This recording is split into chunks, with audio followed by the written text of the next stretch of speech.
Good morning masters. 108 ದಿನದ ಸಾಮೂಹಿಕ ಧ್ಯಾನ, ಮೌನ, ಉಪವಾಸ, ಪತ್ರಿಜಿಯವರ ಆಶೀರ್ವಾದದೊಂದಿಗೆ ಈ ದಿನ 9ನೇ ದಿನದ ಸಾಮೂಹಿಕ ಧ್ಯಾನಕ್ಕೆ ನಿಮ್ಗೆಲ್ಲರಿಗೂ ಸ್ವಾಗತ. ಈ ದಿನದ ಧ್ಯಾನವನ್ನ ತಡ ಮಾಡದೆ ಪ್ರಾರಂಭಿಸೋಣ ಮಾಸ್ಟರ್ಸ್. ಎಲ್ಲರೂ ಧ್ಯಾನ ಸ್ಥಿತಿಗೆ ಬಂದ್ಬಿಡಿ.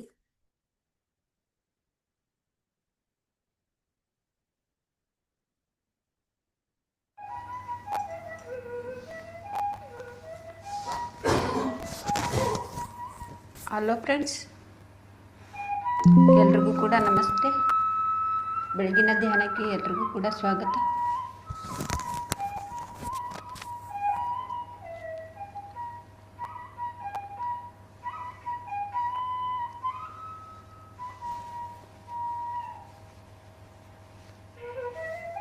ಎಲ್ಲ ಧ್ಯಾನಕ್ಕೆ ಕೂತ್ಕೊಳ್ಳೋಣ ಎಲ್ಲರೂ ಕೂಡ.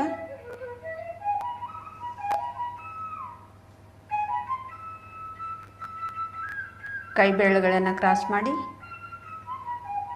ಕಾಲು ಕ್ರಾಸ್ ಮಾಡಿ,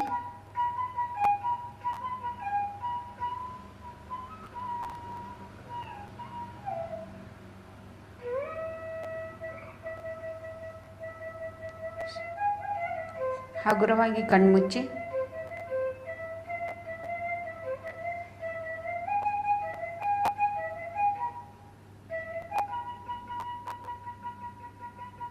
ಸಹಜವಾಗಿ ನಡೆಯುತ್ತಿರುವ ಉಸಿರಾಟದ ಮೇಲೆ ಗಮನ ಇರಲಿ.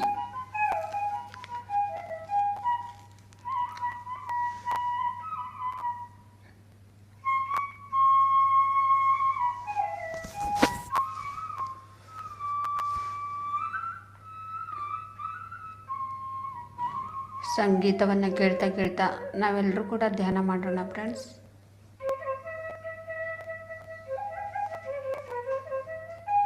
ಯಾವುದು ಕೂಡ ಯೋಚನೆ ಬೇಡ.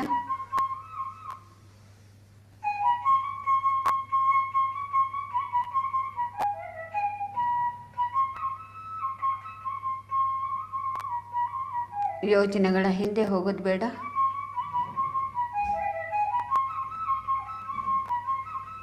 ಯೋಚನೆಗಳು ಬರ್ತಾ ಇದ್ದರೆ ಅದು ಅಲ್ಲಿಗೆ ನಿಲ್ಲಿಸಿ ಮತ್ತೆ ಉಸಿರಿನ ಕಡೆ ಬರಬೇಕು. ಉಸಿರನ್ನೇ ಗಮನಿಸ್ತಾ ಇರಬೇಕು.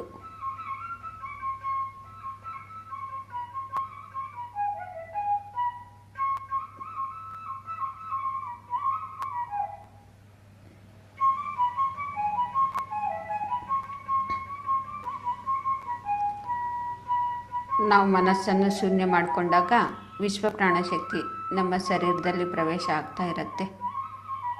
ನಮ್ಮ ಬ್ರಹ್ಮರಂಧ್ರದ ಮುಖಾಂತರ, ನೆತ್ತಿಯ ಮುಖಾಂತರ ನಾಡಿ ಎಲ್ಲ ಶುದ್ಧಿಗೊಳಿಸುತ್ತೆ. ನಮ್ಮನ್ನು ನಾವೇ ಹೀಲಿಂಗ್ ಮಾಡ್ಕೋಬೋದು. ಸಣ್ಣ ಪುಟ್ಟ ಕಾಯಿಲೆಗಳನ್ನು ಏನೇ ಇರಲಿ, ಫಸ್ಟು ನಾವು ನೆಗಡಿ, ಕೆಮ್ಮು, ಜ್ವರ ಇಂತಹದ್ದನ್ನೆಲ್ಲ ಹೀಲಿಂಗ್ ಮಾಡ್ಕೊಳ್ಳೋದನ್ನು ಕಲ್ತ್ಕೊಳ್ತೀವಿ. ಆಮೇಲೆ ನಮಗೆ ಏನೇ ಕಾಯಿಲೆ ಇದ್ದರೂ ಕೂಡ ಅದನ್ನು ನಾವೇ ವಾಸಿ ಮಾಡ್ಕೊಳ್ಳೋದನ್ನು ಕಲ್ತ್ಕೊಳ್ತೀವಿ.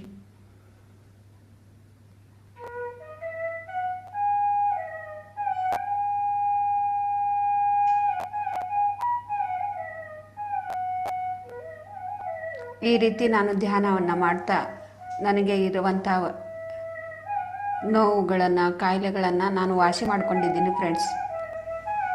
ಯಾವ ಒಂದು ಡಾಕ್ಟ್ರ್ ಹತ್ರ ಹೋಗ್ದೇ ಉಸಿರನ್ನು ಗಮನಿಸ್ತಾ ಮನಸ್ಸನ್ನು ಶೂನ್ಯ ಮಾಡಿಕೊಂಡು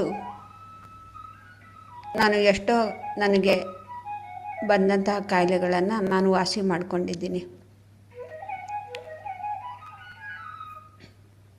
ಮತ್ತು ಏನೇ ನೆಗಡಿ, ಜ್ವರ ಬಂದ್ರೂ ಕೂಡ ನಾನು ಯಾವ ಡಾಕ್ಟ್ರ್ ಹತ್ರನೂ ಹೋಗಲ್ಲ.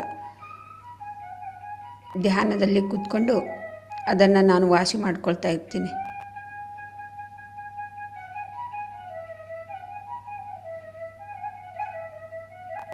ಎಲ್ಲರೂ ಕೂಡ ಉಸಿರಿನ ಜೊತೆಗೆ ಇದ್ದು ಮನಸ್ಸನ್ನು ಶೂನ್ಯ ಮಾಡಿಕೊಂಡಾಗ ಇದು ಎಲ್ರಿಗೂ ಕೂಡ ಸಾಧ್ಯ ಇದೆ ಫ್ರೆಂಡ್ಸ್.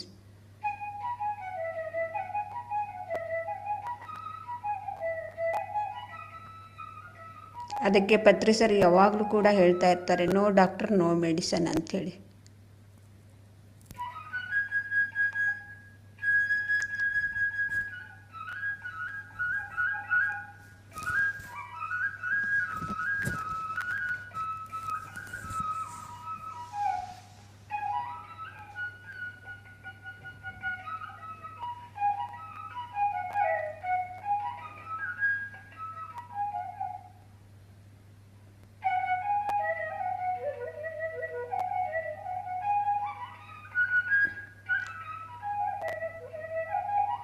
ನಮಗೆ ನೆಗಡಿ ಬಂದರೆ, ಜ್ವರ ಬಂದರೆ, ತಲೆನೋವು ಇದ್ದರೆ, ಹೊಟ್ಟೆ ನೋವು ಇದ್ದರೆ ಎಲ್ಲದಕ್ಕೂ ಕೂಡ ಔಷಧಿ ಧ್ಯಾನ.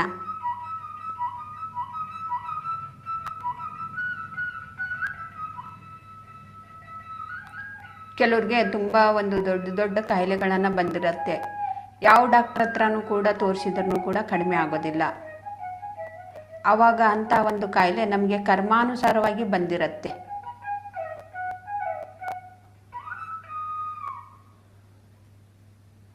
ನಾವು ಪ್ರತಿದಿನ ಧ್ಯಾನ ಮಾಡೋದ್ರಿಂದ ನಮ್ಮ ಕರ್ಮವು ಕೂಡ ಶುದ್ಧಿ ಮಾಡ್ಕೊಳ್ತಾ ಆ ಕಾಯಿಲೆಯನ್ನು ನಾವು ವಾಸಿ ಮಾಡ್ಕೋಬಹುದು. ಕರ್ಮಾನುಸಾರವಾಗಿ ಬಂದಂತಹ ಕಾಯಿಲೆಗಳು ಯಾವ ಡಾಕ್ಟರ್ ಹತ್ರ ತೋರಿಸಿದ್ರೂ ಕೂಡ ಅದು ವಾಸಿ ಆಗೋದಿಲ್ಲ. ನಾವು ಧ್ಯಾನ ಮಾಡಿನೇ ಅದನ್ನು ವಾಸಿ ಮಾಡ್ಕೋಬೇಕು.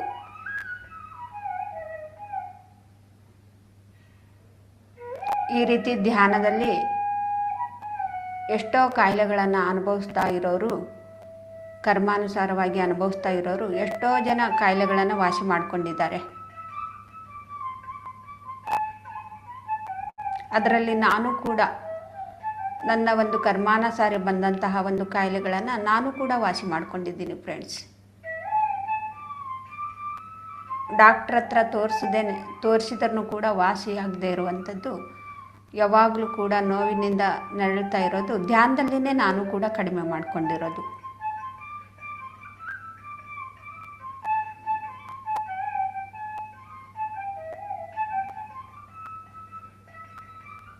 ಧ್ಯಾನದಲ್ಲಿ ನಾವು ಕರ್ಮವನ್ನು ಕೂಡ ನಾವು ಶುದ್ಧಿ ಮಾಡ್ಕೊಳ್ತೀವಿ. ಯಾವಾಗ ನಾವು ಮಾಡಿದಂಥ ಕರ್ಮವನ್ನು ಶುದ್ಧಿ ಮಾಡ್ಕೊಳ್ತೀವೋ ನಮ್ಮಲ್ಲಿರುವಂಥ ಕಾಯಿಲೆ, ನಾವು ಅನುಭವಿಸ್ತಾ ಇರುವಂಥ ಕಾಯಿಲೆ ಅದಷ್ಟಕ್ಕದೇ ವಾಸಿ ಆಗಿಬಿಡತ್ತೆ.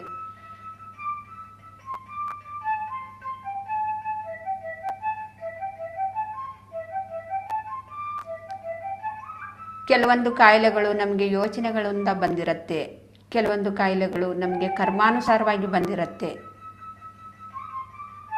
ಕೆಲವೊಂದು ಕಾಯಿಲೆಗಳು ನಮಗೆ ಜನ್ಮಕ್ಕೆ ಸಂಬಂಧಪಟ್ಟಂತಹದ್ದು ಇರುತ್ತೆ. ನಾವು ಧ್ಯಾನ ಮಾಡ್ತಾ ಇದ್ದರೆ ಈ ಕಾಯಿಲೆ ನಮಗೆ ಯಾಕೆ ಬಂತು ಅಂತೇಳಿ ನಾವು ತಿಳ್ಕೊಳ್ತೀವಿ.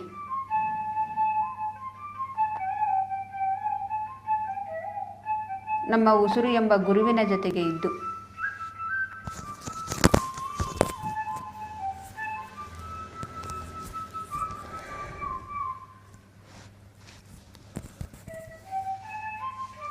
ಕಾಯಿಲೆಗೋಸ್ಕರ ಎಷ್ಟೋ ಲಕ್ಷಾಂತರ ರೂಪಾಯಿ ಖರ್ಚು ಮಾಡ್ತಾ ಇರ್ತಾರೆ ಕೆಲವರು, ಯಾವುದೋ ಒಂದು ಸಮಸ್ಯೆ ಇದೆ ಅಂಥೇಳಿ. ಆದರೆ ಎಷ್ಟು ದುಡ್ಡು ಖರ್ಚು ಮಾಡಿದ್ರೂ ಕೂಡ ಆ ಕಾಯಿಲೆ ವಾಸಿ ಆಗೋದಿಲ್ಲ.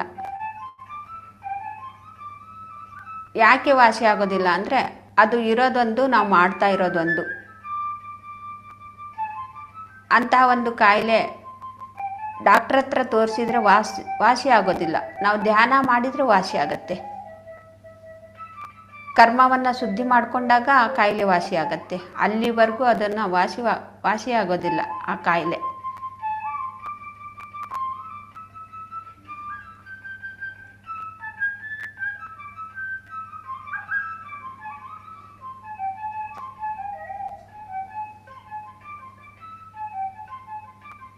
ಧ್ಯಾನದಲ್ಲಿ ನಮ್ಮ ಬಗ್ಗೆ ನಾವು ತಿಳ್ಕೊಳ್ತಾ ಇರ್ತೀವಿ, ನನಗೆ ಅದು ಕಾಯಿಲೆ ಯಾಕೆ ಬಂತು ಅಂಥೇಳಿ.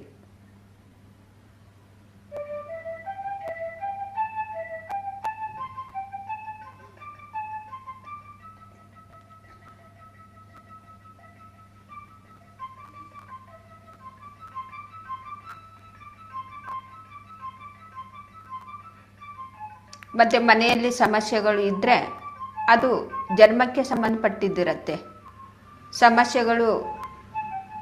ಎಷ್ಟೋ ಸಮಸ್ಯೆಗಳು ಇರುತ್ತೆ, ಅದು ಜನ್ಮಕ್ಕೆ ಸಂಬಂಧಪಟ್ಟಿದ್ದಿರುತ್ತೆ. ಆ ಜನ್ಮವನ್ನು ನಾವು ಶುದ್ಧಿ ಮಾಡಿಕೊಂಡಾಗ ಮನೆಯಲ್ಲಿರುವಂಥ ಸಮಸ್ಯೆಗಳನ್ನೆಲ್ಲ ಹೋಗುತ್ತೆ. ಏನೇ ಒಂದು ಸಮಸ್ಯೆ ನಮಗೆ ಮನೆಯಲ್ಲಿ ಕಾಡ್ತಾ ಇದ್ದರೆ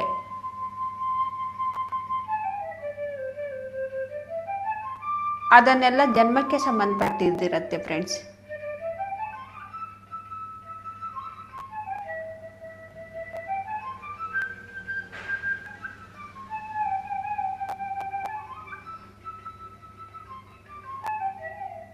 ನಮ್ಮ ಮನೆಯಲ್ಲಿ ಏನೋ ಒಂದು ಸಮಸ್ಯೆಗಳು ಆಗ್ತಾ ಇದೆ ಅಂಥೇಳಿ ನಾವು ನಮಗೆ ಅನ್ನಿಸ್ತಾ ಇದ್ದರೆ ನಾವು ಜ್ಯೋತಿಷ್ ಅವ್ರ ಹತ್ರ ಹೋಗ್ತೀವಿ. ಏನು ಮಾಡಿದರೂ ಕೂಡ ಮನೆಯಲ್ಲಿ ಶಾಂತವಾಗಿಲ್ಲ ಅಂಥೇಳಿ.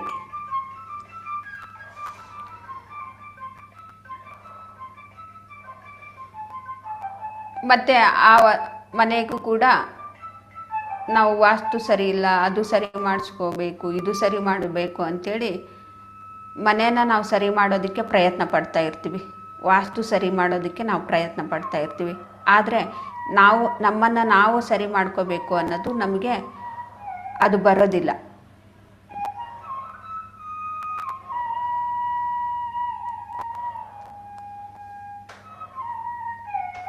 ವಾಸ್ತು ಸರಿ ಮಾಡೋದಲ್ಲ, ಮನೆ ಸರಿ ಮಾಡೋದಲ್ಲ, ನಾವು ಸರಿ ಮಾಡ್ಕೋಬೇಕು. ಮನೆಯಲ್ಲಿ ಸಮಸ್ಯೆಗಳು ಇದ್ದರೆ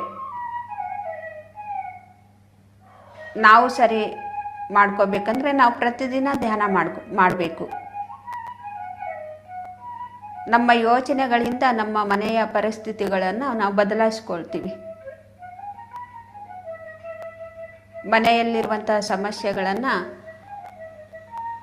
ನಮ್ಮ ಯೋಚನೆಗಳಿಂದ ನಾವು ಹೋಗಿಸೋದಕ್ಕೆ ಸಾಧ್ಯ ಆಗತ್ತೆ.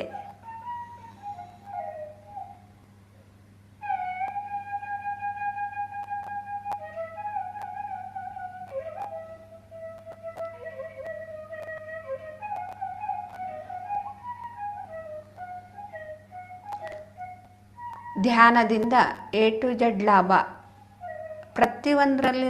ಪ್ರತಿಯೊಂದಕ್ಕೂ ಕೂಡ ನಮಗೆ ಸಲಹೆ ಸಿಗ್ತಾ ಇರುತ್ತೆ. ನಮಗೆ ಏನೇ ಆಗಿರಲಿ, ಕಾಯಿಲೆ ಆಗಿರಲಿ, ಮನೆಯಲ್ಲಿ ಅಸಮಾಧಾನವಾಗಿರಲಿ, ಅಥವಾ ಮನಸ್ಸು ನಮಗೆ ಅಶಾಂತವಾಗಿರಲಿ,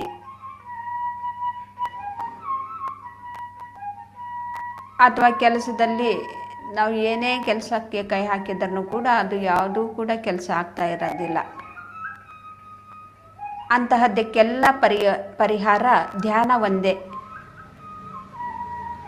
ಧ್ಯಾನದಲ್ಲಿ ನಾವು ತಿಳ್ಕೊಳ್ತಾ ಇರಬೇಕು.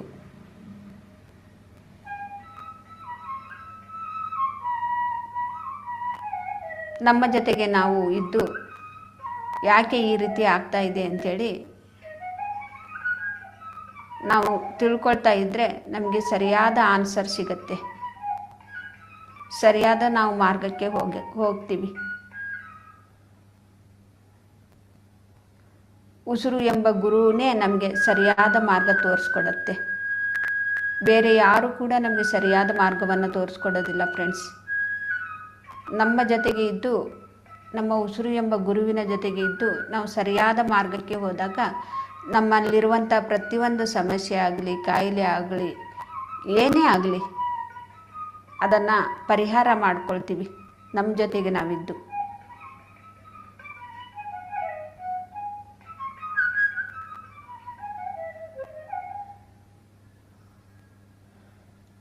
ಯಾಕೆಂದರೆ ಉಸಿರಿನಲ್ಲಿ ಅಷ್ಟೊಂದು ಅದ್ಭುತವಾದಂತಹ ಶಕ್ತಿ ಉಸಿರಿನಲ್ಲಿ ಇದೆ ಫ್ರೆಂಡ್ಸ್. ಆ ಶಕ್ತಿ ಜೊತೆಗೆ ನಾವು ಒಂದಾಗ್ಬಿಟ್ರೆ ಸಾಕು. ನಾವು ಮಾಡಬೇಕಾಗಿರೋದು ಅಷ್ಟೇ, ಉಸಿರಿನ ಜೊತೆಗೆ ನಾವು ಒಂದಾಗಬೇಕು ಅಷ್ಟೇ. ಮನಸ್ಸನ್ನು ಶೂನ್ಯ ಮಾಡ್ಕೋಬೇಕು. ಆಗ ಇರುವಂಥ ಸಮಸ್ಯೆಗಳಾಗಲಿ, ಕಾಯಿಲೆಗಳಾಗಲಿ ಸಹಜವಾಗಿಯೇ ನಮಗೆ ಬಿಟ್ಟು ಹೋಗಿಬಿಡತ್ತೆ. ಇಲ್ಲಿ ನಾವು ಯಾವುದೂ ಕೂಡ ಕಷ್ಟಪಡಬೇಕಾಗಿಲ್ಲ. ಸಹಜವಾಗಿಯೇ ಎಲ್ಲವೂ ಕೂಡ ಬಿಟ್ಟು ಹೋಗುತ್ತೆ.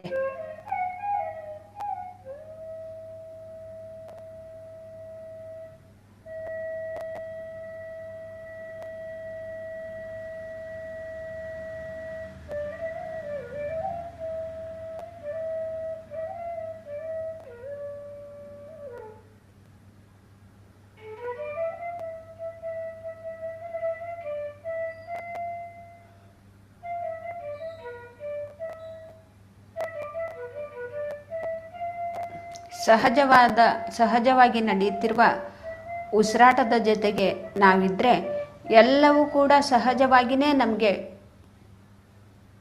ಏನು ನೆಗೆಟಿವ್ಸ್ ಇರುತ್ತೋ ಅದು ಸಹಜವಾಗಿಯೇ ಬಿಟ್ಟು ಹೋಗುತ್ತೆ.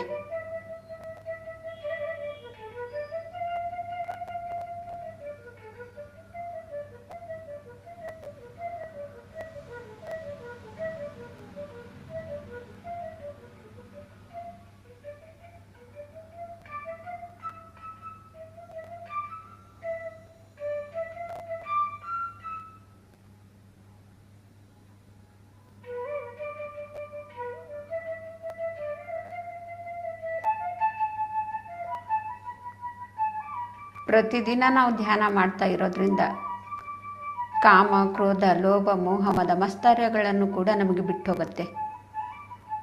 ನಾವು ಏನು ಮಾಡ್ತೀವಿ ಅದನ್ನು ಒತ್ತಿ ಒತ್ತಿ ನಾವು ಇಡ್ತಾ ಇರ್ತೀವಿ. ಹಾಗೆ ಮಾಡಬಾರ್ದು, ಈಗ ಮಾಡಬಾರ್ದು. ಆವಾಗ ಏನಾಗತ್ತೆ ಅಂದರೆ ಅದು ಅದ್ಮಿ ಇಟ್ಟು ಇಟ್ಟು ಇಟ್ಟು ಇಟ್ಟು ನಾವು ಒಂದು ಸತಿ ಬ್ಲಾಸ್ಟ್ ಆಗಿಬಿಡತ್ತೆ. ಅದು ತುಂಬ ಭಯಂಕರವಾಗಿ ಅನಾಹುತ ಆಗಿಬಿಡತ್ತೆ. ನಾವು ಯಾವುದು ಕೂಡ ಒತ್ತಿ ಇಡಬಾರ್ದು, ಅದ್ಮಿ ಇಡಬಾರ್ದು. ಸಹಜವಾಗಿಯೇ ಅದನ್ನು ನಮಗೆ ಬಿಟ್ಟು ಹೋಗಿಬಿಡತ್ತೆ. ಧ್ಯಾನದಲ್ಲಿ ಯಾವುದು ಕೂಡ ಇಲ್ಲಿ ಕಂಟ್ರೋಲ್ ಮಾಡ್ಕೊಳ್ಳೋದಲ್ಲ, ಸಹಜವಾಗಿಯೇ ನಮಗೆ ಬಿಟ್ಟು ಹೋಗಬೇಕು. ಅದನ್ನು ಉಸಿರು ಎಂಬ ಗುರು ನಮಗೆ ಯಾವಾಗಲೂ ಕೂಡ ಕಲಿಸ್ಕೊಡ್ತಾ ಇರುತ್ತೆ. ಯಾಕೆಂದರೆ ಅದು ಸಹಜವಾಗಿಯೇ ನಾವು ಉಸಿರಾಡ್ತಾ ಇರ್ತೀವಿ. ಎಲ್ಲವೂ ಕೂಡ ಸಹಜವಾಗಿಯೇ ನಮ್ಮಲ್ಲಿರುವಂಥ ನೆಗೆಟಿವ್ಸ್ ಎಲ್ಲವೂ ಕೂಡ ಸಹಜವಾಗಿಯೇ ಬಿಟ್ಟೋಗುತ್ತೆ. ನಾವಿಲ್ಲಿ ಏನು ಮಾಡ್ತೀವಿ, ಕೋಪ ಬಂದರೆ ಕೋಪ ಮಾಡ್ಕೋಬಾರ್ದು, ಆಸೆ ಇದ್ದರೆ ಆಸೆ ಪಡಬಾರ್ದು, ಈರ್ಷೆ ಇದ್ದರೆ ಈರ್ಷೆ ಆ ರೀತಿ ನಾನು ಮಾಡಬಾರ್ದು, ಅದು ತಪ್ಪು ಅಂಥೇಳಿ.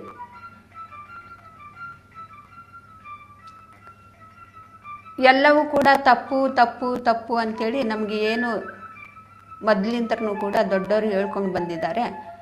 ಆ ರೀತಿ ಮಾಡೋದ್ರಿಂದ ತಪ್ಪು, ಈ ರೀತಿ ಮಾಡೋದ್ರಿಂದ ತಪ್ಪು ಅಂಥೇಳಿ ನಮಗೆ ಅವುಗಳ ಆಸೆ ಇದ್ದರೂ ಕೂಡ ಅದನ್ನು ನಾವು ಒತ್ತುತ್ತಾ ಇರ್ತೀವಿ. ಎಷ್ಟು ದಿನ ಅದು ಒತ್ತಿ ಒತ್ತಿ ನಾವು ಇಡ್ತೀವೋ ಅಷ್ಟು ದಿನ ನಮಗೆ ಅಲ್ಲಿ ಅದು ಎಲ್ಲಿವರೆಗೂ ನಾವು ಒತ್ತಿ ಒತ್ತಿ ಇಡ್ತಾ ಇರ್ತೀವಿ, ಅದ್ಮಿ ನಾವು ಇಡ್ತಾ ಇರ್ತೀವಿ, ನಮ್ಮ ಒಳಗಡೆನೆ ಅಷ್ಟು ನಮಗೆ ಕಷ್ಟ ಆಗ್ತಾ ಇರತ್ತೆ.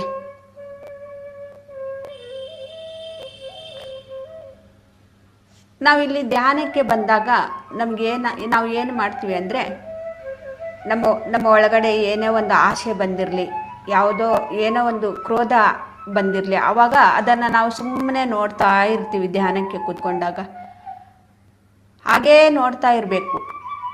ಅದ್ರ ಬಗ್ಗೆ ನಮಗೆ ಯಾಕೆ ನನಗೆ ಆಸೆ ಬರ್ತಾ ಇದೆ, ಯಾಕೆ ನನಗೆ ಕೋಪ ಬರ್ತಾ ಇದೆ, ಯಾಕೆ ಅವ್ರ ಮೇಲೆ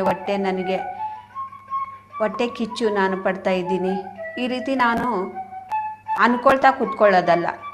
ನಮ್ಗೆ ಏನು ಆಗ್ತಾ ಇದೆ ಅದು ನಮಗೆಲ್ಲ ಗೊತ್ತಾಗ್ತಾ ಇರುತ್ತೆ. ನಾನು ಯಾವುದಕ್ಕೆ ಆಸೆ ಪಡ್ತಾ ಇದ್ದೀನಿ, ಅಥವಾ ನನಗೆ ಯಾರ ಮೇಲೆ ಕೋಪ ಬರ್ತಾ ಇದೆ, ಯಾರ ಮೇಲೆ ನನಗೆ ಜಲಸ್ ಆಗ್ತಾ ಇದೆ, ಇದನ್ನೆಲ್ಲವನ್ನು ಕೂಡ ನಾವು ಸುಮ್ಮನೆ ಸಾಕ್ಷಿಯಾಗಿ ನಾವು ನೋಡ್ತಾ ಇರ್ತೀವಿ.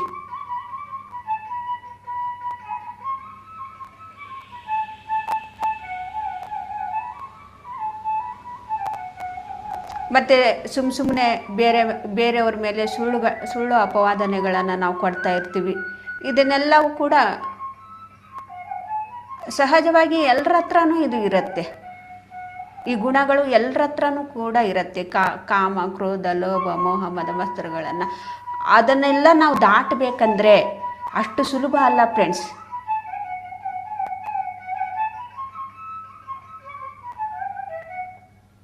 ಆದರೆ ಧ್ಯಾನದಲ್ಲಿ ನಮಗೆ ಕಷ್ಟ ಅಲ್ಲ. ಯಾಕೆ ಕಷ್ಟ ಇಲ್ಲ ಅಂದರೆ, ಯಾವಾಗಲೂ ಕೂಡ ನಮ್ಮ ಉಸಿರು ಸಹಜವಾಗಿಯೇ ನಡೀತಾ ಇರುತ್ತೆ. ಸಹಜವಾಗಿ ನಡೀತಿರುವ ಉಸಿರಾಟದ ಮೇಲೆ ನಾವು ಗಮನವನ್ನು ಕೊಡ್ತಾ, ಮನಸ್ಸನ್ನು ಶೂನ್ಯ ಮಾಡ್ಕೊಳ್ತಾ, ನಮ್ಮಲ್ಲಿ ಏನು ನಡೀತಾ ಇದೆ ಅಂತ ನಾವು ಸುಮ್ಮನೆ ಸಾಕ್ಷಿಯಾಗಿ ನಾವು ನೋಡ್ತಾ ಇರಬೇಕಷ್ಟೆ.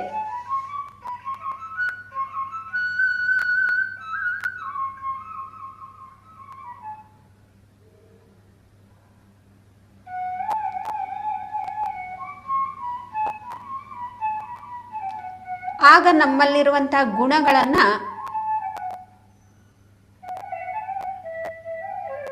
ಸಹಜವಾಗಿಯೇ ಅದು ಹೊರಟೋಗ್ಬಿಡತ್ತೆ, ಸಹಜವಾಗಿಯೇ ನಮಗೆ ಬಿಟ್ಟೋಗ್ಬಿಡತ್ತೆ.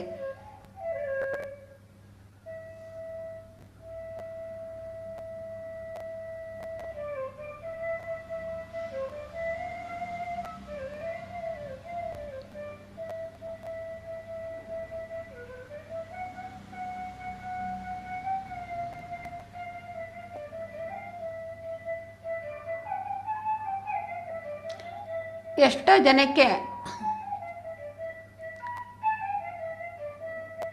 ಈ ಒಂದು ಸೂಕ್ಷ್ಮತೆ ಎಷ್ಟೋ ಜನಕ್ಕೆ ಗೊತ್ತಾಗೋದಿಲ್ಲ. ಇದರಿಂದ ಎಷ್ಟೋ ಅನಾಹುತಗಳು ಕೂಡ ಆಗ್ತಾ ಇರುತ್ತೆ ಪ್ರತಿಯೊಂದು ಕುಟುಂಬದಲ್ಲಿನೂ ಕೂಡ.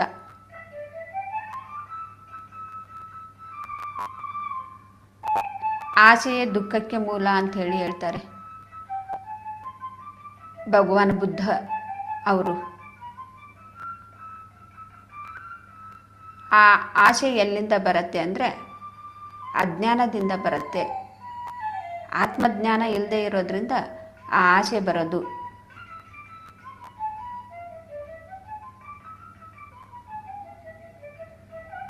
ಅಂಥ ಒಂದು ಆಸೆಯಿಂದ ಬಂದಂತಹ ದುಃಖವನ್ನು ನಾವು ಧ್ಯಾನ ಮಾಡ್ತಾ ಮಾಡ್ತಾ ಜ್ಞಾನದಿಂದ ನಾವು ಕಳ್ಕೊಳ್ತೀವಿ ಫ್ರೆಂಡ್ಸ್. ಆತ್ಮಜ್ಞಾನದಿಂದ ನಾವು ದುಃಖರಾಹಿತ್ಯ ಜೀವನವನ್ನು ನಡೆಸ್ತೀವಿ. ನಮಗೆ ಆಸೆ ಬರೋದು ಯಾಕೆ ಅಂದರೆ ಅಜ್ಞಾನದಿಂದ ನಮ್ಮ ಆಸೆಗಳನ್ನು ನಮಗೆ ಬರ್ತಾ ಇರುತ್ತೆ, ಆತ್ಮಜ್ಞಾನ ಇಲ್ಲದೆ ಇರೋದ್ರಿಂದ. ಅದನ್ನೇ ನಮಗೆ ದುಃಖಕ್ಕೆ ಕಾರಣ. ಆಸೆನೇ ದುಃಖಕ್ಕೆ ಕಾರಣ.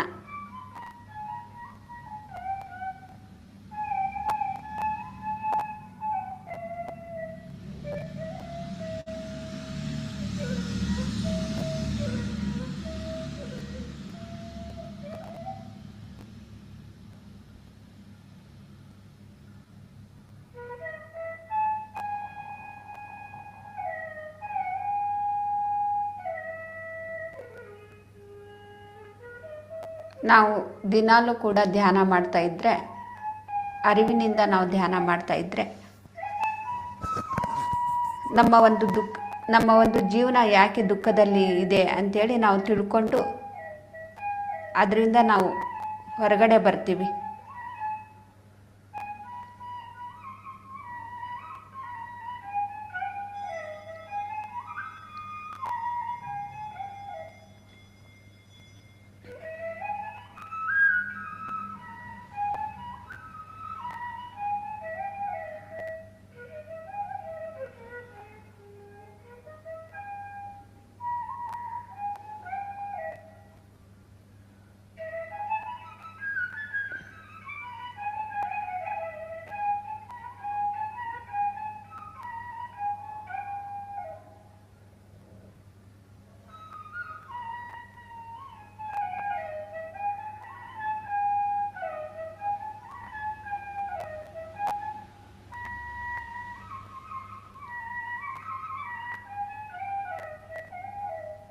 ಮಧ್ಯದಲ್ಲಿ ಯಾರೂ ಕೂಡ ಕಂಡುಬಿಡಬೇಡಿ.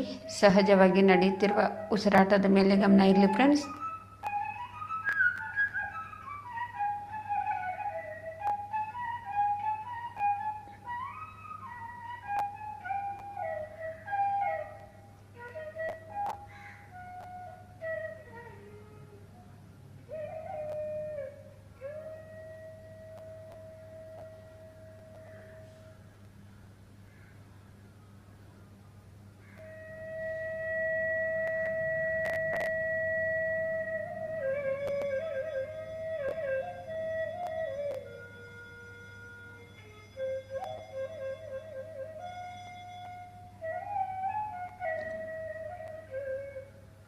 ನಾವು ಉಸಿರನ್ನೇ ಗಮನಿಸ್ತಾ ನಮ್ಮ ಒಳಗಡೆ ಏನು ನಡೀತಾ ಇದೆ ಅಂಥೇಳಿ ನಾವು ಸುಮ್ಮನೆ ಸಾಕ್ಷಿಯಾಗಿ ನಾವು ನೋಡ್ತಾ ಇರಬೇಕು. ಅದ್ರ ಹಿಂದೆ ನಾವು ಹೋಗಬಾರ್ದು, ಅದ್ರ ಹಿಂದೆ ನಾವು ಬೀಳಬಾರ್ದು. ಸುಮ್ಮನೆ ನೋಡ್ತಾ ಇರಬೇಕು ಸಾಕ್ಷಿಯಾಗಿ. ಆಗ ಎಲ್ಲವೂ ಕೂಡ ಸಹಜವಾಗಿಯೇ ಹೊರಗಡೆ ಹೊರಟೋಗ್ಬಿಡತ್ತೆ.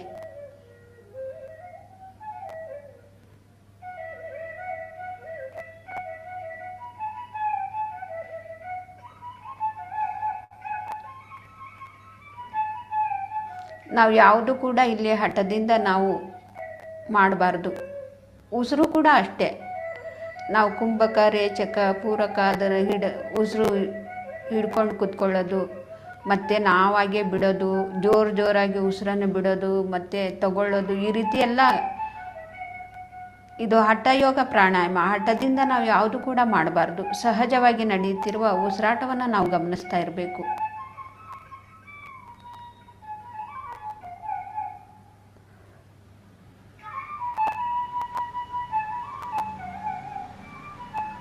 ಮತ್ತು ನಮಗೆ ಏನೇ ಆಗ್ತಾ ಇದ್ರೂ ಕೂಡ ನಾವು ಹಠದಿಂದ ಅದು ಒತ್ಕೊಂಡು ಕುತ್ಕೋಬಾರ್ದು, ಅದ್ಮಿ ಇಡಬಾರ್ದು. ಅದು ಕೂಡ ನಾವು ಸಹಜವಾಗಿ ಹರಿಯೋದಕ್ಕೆ ಬಿಟ್ಬಿಡಬೇಕು.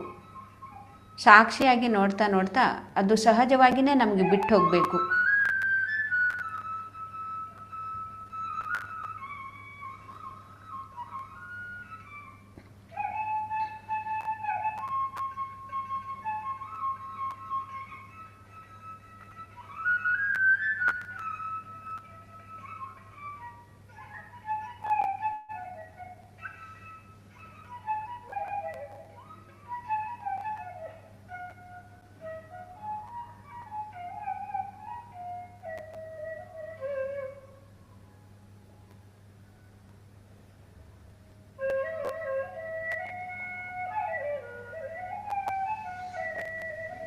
ಮತ್ತು ನಾವು ಧ್ಯಾನ ಮಾಡ್ತಾ ಇದ್ದರೆ ನಾವು ಎಲ್ಲವನ್ನು ಕೂಡ ಸಹಜವಾಗಿಯೇ ನಾವು ಎಲ್ಲವನ್ನು ಕೂಡ ತಿಳ್ಕೊಳ್ತಾ ಇರ್ತೀವಿ. ಏನು ಕೂಡ ಕಷ್ಟಪಡೋದೇ ಇಲ್ಲ.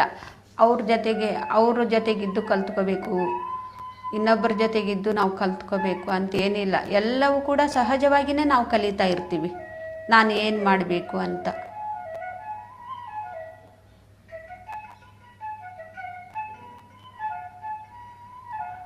ನಮ್ಮ ಒಂದು ಕರ್ಮದ ಬಗ್ಗೆ ನಾವು ಸಹಜವಾಗಿಯೇ ತಿಳ್ಕೊಳ್ತಾ ಇರ್ತೀವಿ. ನಮ್ಮ ಒಂದು ಜನ್ಮದ ಬಗ್ಗೆನೂ ಕೂಡ ನಾವು ಸಹಜವಾಗಿಯೇ ತಿಳ್ಕೊಳ್ತಾ ಇರ್ತೀವಿ. ಮತ್ತು ನಮಗೆ ಏನಾದರೂ ಹೆಚ್ಚಿಂದು ನಮಗೆ ಬೇಕಂದರೆ ನಮಗೆ ಮಾಸ್ಟ್ರುಗಳು ಒಂದು ಸಹಾಯ ಸಹಕಾರದಿಂದ ಅವ್ರ ಜೊತೆಗೆ ನಾವು ಮುಂದೆ ಸಾಗ್ತಾ ಇರ್ತೀವಿ. ನಾನು ನಿನ್ನೆ ಹೇಳಿದ್ದೆ, ಈ ರೀತಿ ನಮಗೆ ಯಾವುದೇ ಒಂದು ಜನ್ಮದ ಒಂದು ಅನುಭವ ಬೇಕಂದ್ರೂ ಕೂಡ ಒಂದು ಆಳಕ್ಕೆ ಹೋಗಿ ನಾವು ತಿಳ್ಕೊಬೋದು ಅಂಥೇಳಿ. ಇದು ನಮ್ಮ ಇಷ್ಟದ ಹಾಗೆ ನಾವು ಮಾಡೋದಲ್ಲ. ನಾವು ಧ್ಯಾನ ಮಾಡ್ತಾ ಇದ್ದೀವಿ, ಇದು ನಮ್ಮ ಒಂದು ಯಾರೋ ಹೇಳಿದ್ದಾರೆ ಅಂಥೇಳಿ ಇದನ್ನು ಮಾಡೋದಲ್ಲ. ಈ ರೀತಿ ಇದು ಸಹಜವಾಗಿಯೇ ನಮಗೆ ಅದ್ರ ಒಂದು ತಿಳ್ಕೊಳ್ಳುವಂಥ ಅವಶ್ಯಕತೆ ಇದ್ದರೆ ಮಾಸ್ಟ್ರು ನಮಗೆ ಅವರೇ ನಮ್ಮ ಜೊತೆಗಿದ್ದು ಅದನ್ನು ಮಾಡಿಸ್ತಾರೆ. ಕೆಲವರು ಈ ರೀತಿ ಬೇರೆಯವ್ರ ಮಾತನ್ನು ಕೇಳಿ ಮನೆಯಲ್ಲಿ ಏನೋ ಒಂದು ಹಠದಿಂದ ಮಾಡ್ತಾ ಇರ್ತಾರೆ, ನಾನು ಅದನ್ನು ಮಾಡಲೇಬೇಕು, ನೋಡಲೇಬೇಕು ಅಂಥೇಳಿ. ಅದು ಅಲ್ಲ ಫ್ರೆಂಡ್ಸ್, ಧ್ಯಾನದ ಸಾಧನೆ ಅಂದರೆ ಅದು ಅಲ್ಲ. ಇದು ಎಲ್ಲವೂ ಕೂಡ ಸಹಜವಾಗಿಯೇ ನಡಿಬೇಕು. ಅದು ಒಂದು ನಮಗೆ ಬೇರೆಯವರ ಒಂದು ಶರೀರದಲ್ಲಿ ಹೋಗಿ ನಾವು ಆ ಒಂದು ಜನ್ಮದ ಒಂದು ಅನುಭವವನ್ನು ಅವರು ಒಳಗಡೆ ಪ್ರವೇಶ ಮಾಡಿ ಅವರ ಆಳಕ್ಕೆ ಹೋಗಿ ನಾವು ತಿಳ್ಕೊಬೇಕಂದ್ರೆ ಅಲ್ಲಿ ಒಂದು ಮಾಸ್ಟ್ರು ನಮ್ಮ ಜೊತೆಗಿದ್ದು ಗೈಡೆನ್ಸ್ ಮಾಡ್ತಾ ಮಾಡ್ತಾ ಅದನ್ನು ಮಾಡಿಸ್ತಾ ಇರ್ತಾರೆ. ಇದು ಎಲ್ಲವೂ ಕೂಡ ಸಹಜವಾಗಿಯೇ ಆಗಬೇಕು.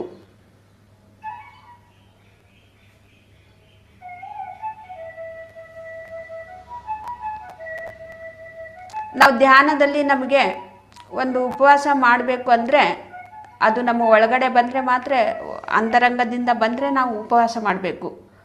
ಯಾವ ರೀತಿ ಉಪವಾಸ ಮಾಡಬೇಕು ಅಂಥೇಳಿ ನಮಗೆ ಮಾಸ್ಟ್ರು ಗೈಡೆನ್ಸ್ ಮಾಡ್ತಾ ಇರ್ತಾರೆ. ಯಾರಿಗೆ ಒಂದು ಉಪವಾಸದ ಅವಶ್ಯಕತೆ ಇದೆಯೋ ಅವ್ರಿಗೆ ಮಾತ್ರ ಮಾಡಿಸ್ತಾರೆ. ಅದೇ ರೀತಿಯೇ ಯಾರಿಗೋ ಒಂದು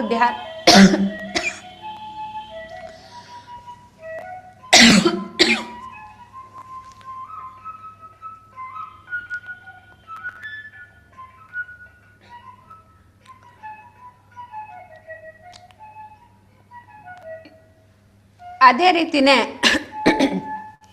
ನಾವು ಯಾರ್ದೋ ಒಂದು ಶರೀರದಲ್ಲಿ ಹೋಗಿ ಒಂದು ಆಳಕ್ಕೆ ಹೋಗಿ ಸೂಕ್ಷ್ಮ ಶರೀರಯಾನ ಮಾಡಿ ಆ ಒಂದು ಜನ್ಮದ ಒಂದು ಅನುಭವವನ್ನು ನಾವು ಪಡ್ಕೋಬೇಕಂದ್ರೂ ಕೂಡ ಅದು ಮಾಸ್ಟ್ರು ಒಂದು ಗೈಡೆನ್ಸ್ ರಿಂದನೇ ನಾವು ಮಾಡಬೇಕು. ಅವ್ರ ಒಂದು ಸಂದೇಶದಿಂದನೇ ನಾವು ಮಾಡ್ತಾ ಇರ್ತೀವಿ.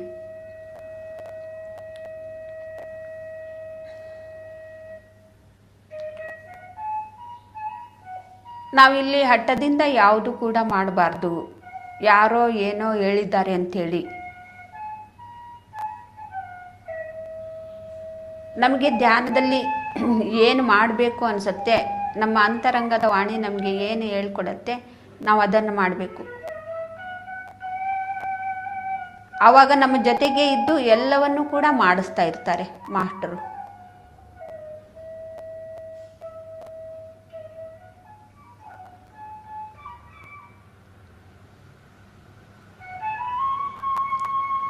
ನಾವು ಧ್ಯಾನದಲ್ಲಿ ಶಕ್ತಿಯನ್ನು ಪಡ್ಕೊಂಡಿದ್ದೀವಿ. ಅವರು ಒಳಗಡೆ ಸೂಕ್ಷ್ಮ ಶರೀರಯಾನ ಮಾಡಿ ಅವ್ರ ಬಗ್ಗೆ ತಿಳ್ಕೋಬೇಕು. ಕೆಲವರು ಈಗೂ ಕೂಡ ಮಾಡ್ತಾರೆ. ತಮ್ಮ ಒಂದು ಸ್ವಂತ ಬುದ್ಧಿಯಿಂದ ಇವಾಗ ಈ ಜ್ಞಾನ ನನಗೆ ಬಂದಿದೆ,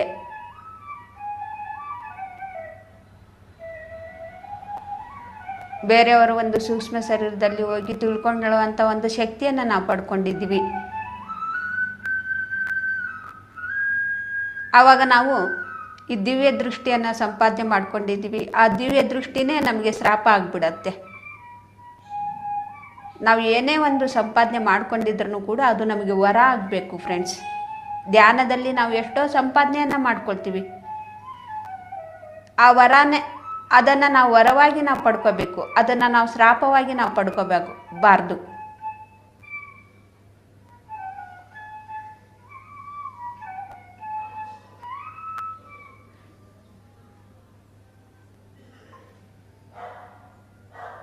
ಎಷ್ಟೋ ನಾವು ಪಿಕ್ಚರಲ್ಲಿ ನೋಡಿದ್ದೀವಿ, ಮತ್ತು ಮೊದಲಿನ ಒಂದು ಕಥೆಗಳಲ್ಲಿ ಸ್ಟೋರಿಗಳಲ್ಲಿ ನಾವು ಕೇಳಿದ್ದೀವಿ.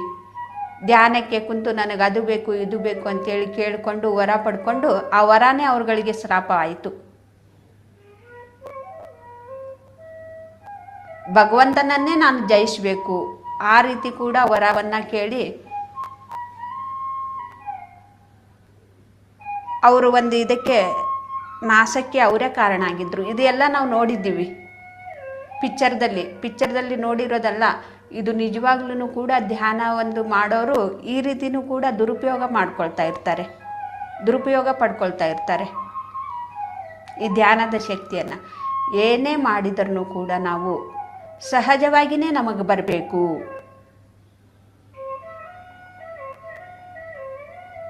ನಾವು ಏನೇ ಮಾಡಿದ್ರೂ ಕೂಡ ಹಠದಿಂದ ನಾನು ಮಾಡೋದಲ್ಲ.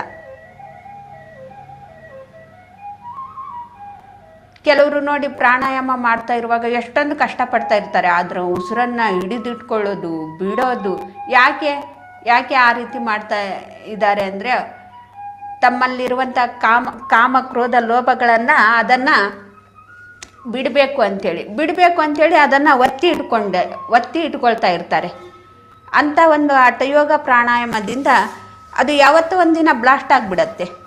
ಅದು ಇನ್ನೂ ಕಷ್ಟ.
ಕೆಲವರು ಚಿಕ್ಕ ವಯಸ್ಸಿನಲ್ಲೇ ಒಂದು ಸನ್ಯಾಸಿ ದೀಕ್ಷೆಯನ್ನು ತಗೊಂಡು ಬ್ರಹ್ಮಚಾರಿಗಳಾಗಿ ನಾವು ಜೀವಿಸಬೇಕು ಅಂತೇಳಿ ಸನ್ಯಾಸಿ ದೀಕ್ಷೆಗಳನ್ನು ತಗೊಂಡು ಆಮೇಲೆ ಅವರು ಇನ್ನೂ ಸ್ವಲ್ಪ ಬೆಳೀತಾ ಕಾಮದ ವಾಸನೆ ಅವ್ರಿಗೆ ಬಂದ್ಬಿಡತ್ತೆ. ಅವಾಗ ಏನು ಮಾಡ್ತಾರೆ, ಅವರು ಅದನ್ನು ಅದ್ಮಿ ಇಟ್ಕೊಳ್ಳೋದಕ್ಕೆ ಈ ರೀತಿ ಎಲ್ಲವನ್ನು ಕೂಡ ಪ್ರಯತ್ನವನ್ನು ಮಾಡ್ತಾ ಇರ್ತಾರೆ.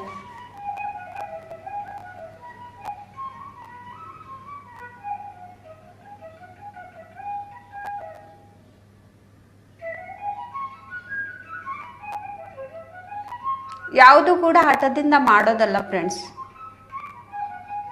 ಎಲ್ಲವೂ ಕೂಡ ನಮಗೆ ಸಹಜವಾಗಿಯೇ ಬಿಟ್ಟು ಹೋಗಬೇಕು.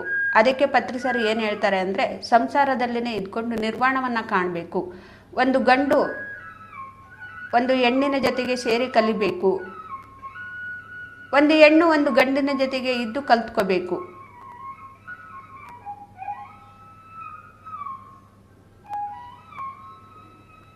ಸಂಸಾರದಲ್ಲೇ ಇದ್ದುಕೊಂಡು ನಿರ್ವಾಣವನ್ನು ಕಾಣಬೇಕು. ಕಾವಿ ಬಟ್ಟೆ ಹಾಕ್ಕೊಂಡು ಬ್ರಹ್ಮಚಾರಿಗಳು ಆಗಬೇಕು, ಸನ್ಯಾಸಿ ದೀಕ್ಷೆ ತಗೋಬೇಕು ಅನ್ನೋದಲ್ಲ ಜೀವನ ಅಂದರೆ.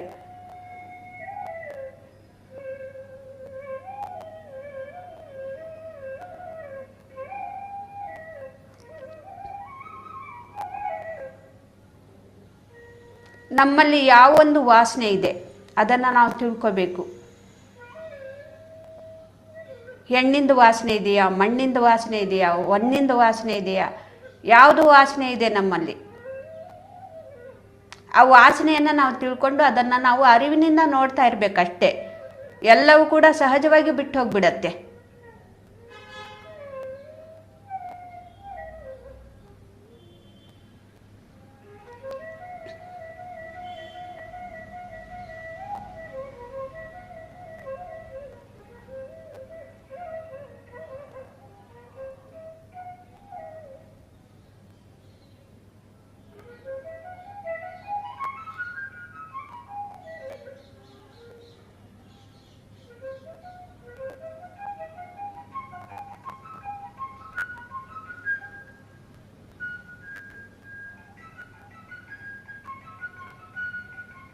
ಯಾವುದು ನಮ್ಮ ಒಳಗಡೆ ಇಟ್ಕೊಂಡು ಕೂತ್ಕೊಂಡ್ರೂ ಕೂಡ ಅದು ಅಪಾಯನೇ. ಮತ್ತು ಅದನ್ನು ಅದಿಮಿ ನಾವು ಇಡೋದ್ರಿಂದ ಇನ್ನೂ ಅಪಾಯ ಅದು. ಎಲ್ಲವೂ ಕೂಡ ಸಹಜವಾಗಿ ನಾವು ಇರಬೇಕು. ಯಾವುದು ಕೂಡ ಅತಿಯಾಗಿರಬಾರ್ದು.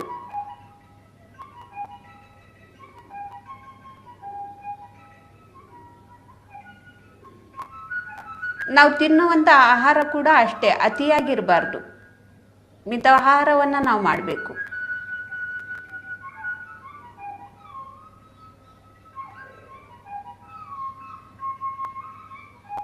ನಾವು ಅತಿಯಾಗಿ ತಿಂದ್ರೂ ಕೂಡ ನಮ್ಮ ಶರೀರಕ್ಕೆ ಕಷ್ಟನೇ. ನಾವು ಅತಿಯಾಗಿ ಆಸೆಗಳನ್ನು ಇಟ್ಕೊಂಡ್ರೂ ಕೂಡ ನಮಗೆ ದುಃಖನೇ. ಯಾವುದು ಕೂಡ ಅತಿಯಾಗಿರಬಾರ್ದು, ಮಿತವಾಗಿರಬೇಕು.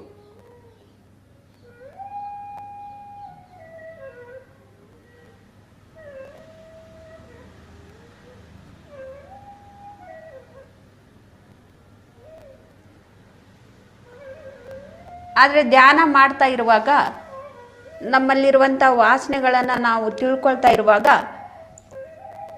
ಧ್ಯಾನ ಮಾಡೋರು ಕೂಡ ಎಷ್ಟೋ ಆ ತಪ್ಪುಗಳನ್ನು ಮಾಡ್ತಾರೆ. ಯಾಕೆಂದರೆ ಸಾಕ್ಷಿಯಾಗಿ ನೋಡ್ತಾ ಅದನ್ನು ಸಮಾಧಾನವಾಗಿ ಸಹನೆಯಿಂದ ನೋಡ್ತಾ ಇರೋದಿಲ್ಲ. ಅದು ಒಳಗಡೆ ನಮ್ಮ ಒಳಗಡೆ ಅದು ಮಾಡು ಮಾಡು ಮಾಡು ಅಂದಾಗ ನಾವು ಏನೋ ಒಂದು ತಪ್ಪು ಮಾಡಿಬಿಡ್ತೀವಿ. ಅವಾಗ ಯಾರಿಗೆ ಕಷ್ಟ? ಧ್ಯಾನ ಮಾಡ್ತಾ ಮಾಡ್ತಾ ಮಾಡ್ತಾ ಈ ತಪ್ಪುಗಳನ್ನು ಮಾಡಿದ್ವಿ ಅಂಥೇಳಿ ಧ್ಯಾನಕ್ಕೆ ಅಪವಾದ ಕೊಡ್ತಾರೆ. ಕೇವಲ ನಿಮ್ಗಷ್ಟೇ ಅಪಾಯ ಆಗೋದಿಲ್ಲ, ಅದು ಮನೆಯಲ್ಲಿರೋರಿಗೆಲ್ಲ ಕೂಡ ತೊಂದರೆ ಆಗತ್ತೆ. ಸಹನೆ ಅನ್ನೋದು ನಮಗೆ ಬರಬೇಕು, ಸಹನೆ ಅನ್ನೋದು ನಮಗಿರಬೇಕು. ಆವಾಗ ಎಲ್ಲವೂ ಕೂಡ ಅದಷ್ಟಕ್ಕದೇ ಬಿಟ್ಟೋಗ್ಬಿಡತ್ತೆ.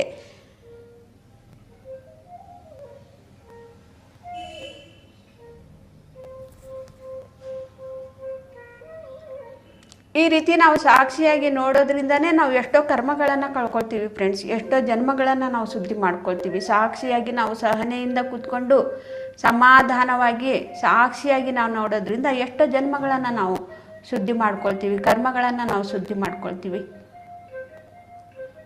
ಆದರೆ ಸಹನೆ ಅನ್ನೋದು ಇರಬೇಕು. ಸಹನೆಯೇ ನಮಗೆ ಪ್ರಗತಿಯನ್ನು ಕೊಡತ್ತೆ.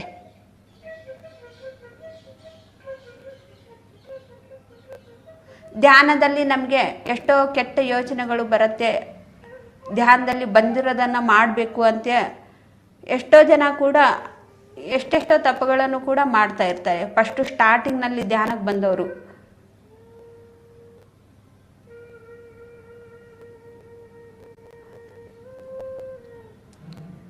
ಯಾವುದು ಕೂಡ ನಾವು ದುಡುಕಬಾರ್ದು. ಸಹನೆಯಿಂದ ಸಮಾಧಾನವಾಗಿ ನಾವು ಸಾಕ್ಷಿಯಾಗಿ ನಾವು ನೋಡ್ತಾ ಇರಬೇಕು.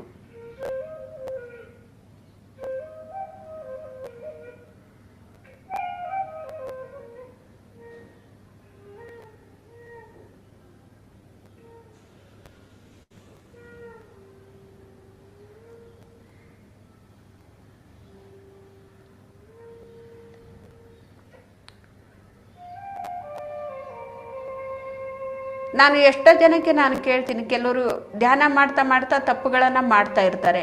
ಯಾಕೆ ಈ ರೀತಿ ತಪ್ಪು ಮಾಡಿದೆ ಅಂದರೆ, ಧ್ಯಾನದಲ್ಲಿ ಬಂತು ನಾನು ಮಾಡಿದೆ, ಧ್ಯಾನದಲ್ಲಿ ಏನು ಬಂದ್ರೂ ಕೂಡ ಅದು ಸರಿನೇ ಅಂತ ಹೇಳ್ತಾರಲ್ವ, ಧ್ಯಾನದಲ್ಲಿ ಬಂತು ಮಾಡಿದೆ ಅಂಥೇಳಿ. ಈ ರೀತಿನೂ ಕೂಡ ನಾನು ಕೇಳಿದ್ದೀನಿ.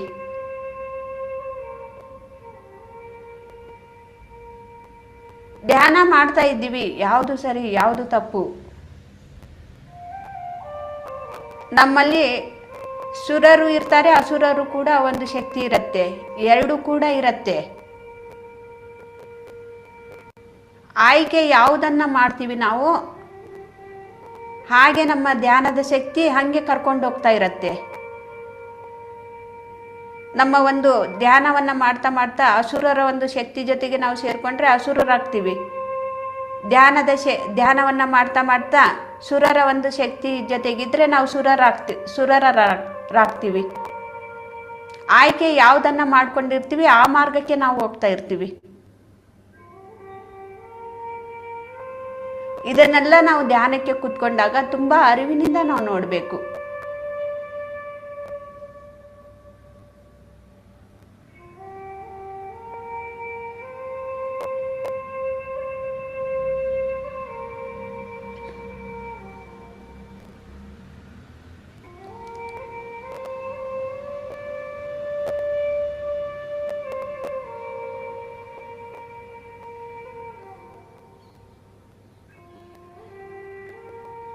ಇದು ಒಂದು ಧ್ಯಾನದ ಒಂದು ಅಭ್ಯಾಸದಲ್ಲಿ 1 ವರ್ಷಕ್ಕೆ 2 ವರ್ಷಕ್ಕೆ 3 ವರ್ಷಕ್ಕೆ ನಮಗೆ ಇದನ್ನು ತಿಳಿಯೋದಿಲ್ಲ.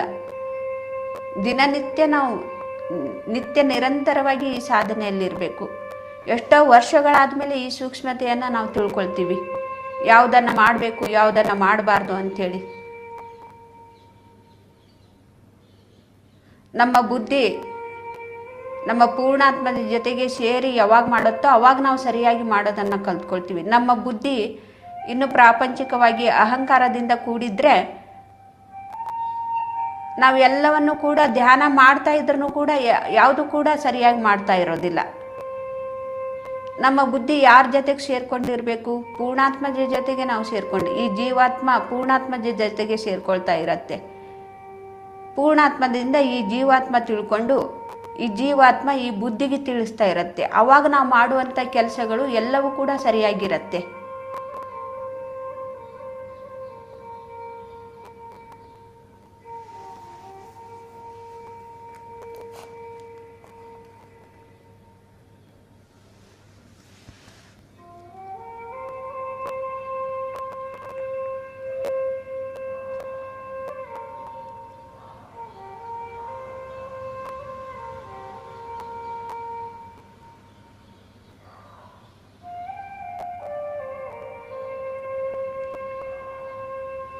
ಸಹಜವಾಗಿ ನಡೆಯುತ್ತಿರುವ ಉಸಿರಾಟದ ಮೇಲೆ ಗಮನ ಇರಲಿ ಫ್ರೆಂಡ್ಸ್, ಯಾವುದು ಕೂಡ ಯೋಚನೆ ಬೇಡ.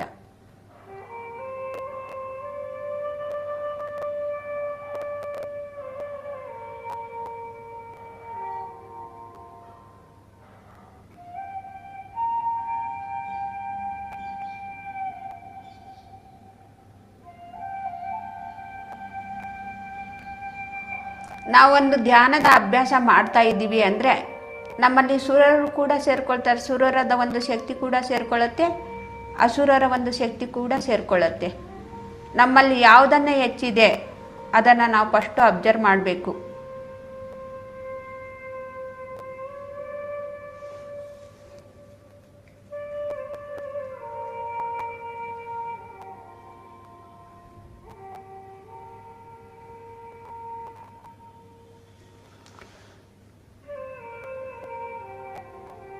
ಇಲ್ಲಿ ನಾವು ಗೌರ್ಮೆಂಟ್ ಅನುಸಾರವಾಗಿ ನಾವು ಏನು ಮಾಡ್ತಾ ಇರ್ತೀವಿ, ನಾವು ಫಾಲೋ ಮಾಡ್ತಾ ಇರ್ತೀವಿ.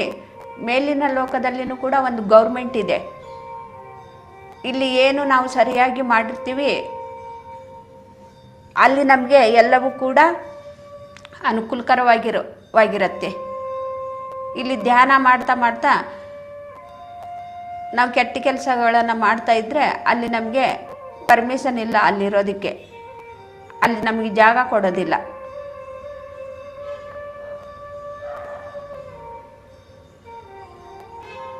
ಇಲ್ಲಿ ಒಂದು ಗೌರ್ಮೆಂಟ್ ನಮಗೆ ಯಾವುದು ಎಲ್ಲವನ್ನು ಕೂಡ ಯಾವ ರೀತಿ ರೂಲ್ಸ್ ಮಾಡ್ತಾ ಇರತ್ತೋ ಹಾಗಿರಬೇಕು ಹೀಗಿರಬೇಕು ಅಂಥೇಳಿ, ಮತ್ತು ಆ ಒಂದು ಗೌರ್ಮೆಂಟಿನ ರೂಲ್ಸಿನ ಪ್ರಕಾರ ನಾವೆಲ್ಲ ನಡ್ಕೊಳ್ತಾ ಇರ್ತೀವಿ.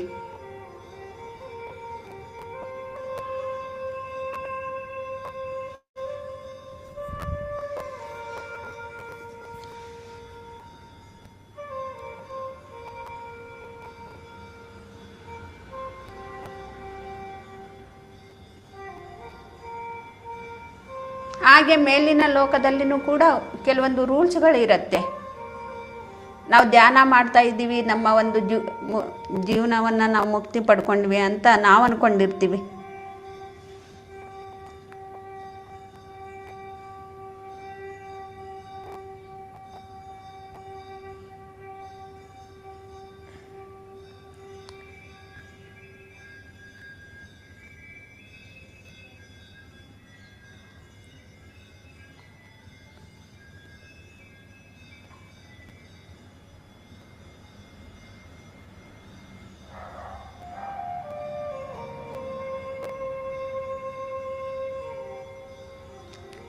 ಧ್ಯಾನದಲ್ಲಿನೂ ಕೂಡ ನಾವು ಎಲ್ಲವನ್ನು ಕೂಡ ಗಮನಿಸ್ತಾ ಇರಬೇಕು. ನಾವು ತಗೊಳ್ಳುವಂಥ ಆಹಾರ ಶುದ್ಧ ಸಾತ್ವಿಕ ಆಹಾರ, ಆವಾಗಲೇ ನಾವು ದೇವರ ಒಂದು ರಾಜ್ಯಕ್ಕೆ ನಾವು ಸೇರ್ಕೊಳ್ತೀವಿ. ಅಲ್ಲಿ ನಮಗೆ ಜಾಗ ಸಿಗತ್ತೆ, ಎಲ್ಲ ಲೋಕಗಳ ಒಂದು ಪ್ರಯಾಣ ನಾವು ಮಾಡ್ತೀವಿ. ಅಲ್ಲಿರುವಂಥ ಸತ್ಯವನ್ನು ನಾವು ತಿಳ್ಕೊಳ್ತೀವಿ. ನಮ್ಮಲ್ಲಿ ನಾವು ಇಲ್ಲಿ ಬದಲಾವಣೆ ಆಗ್ತೀವಿ.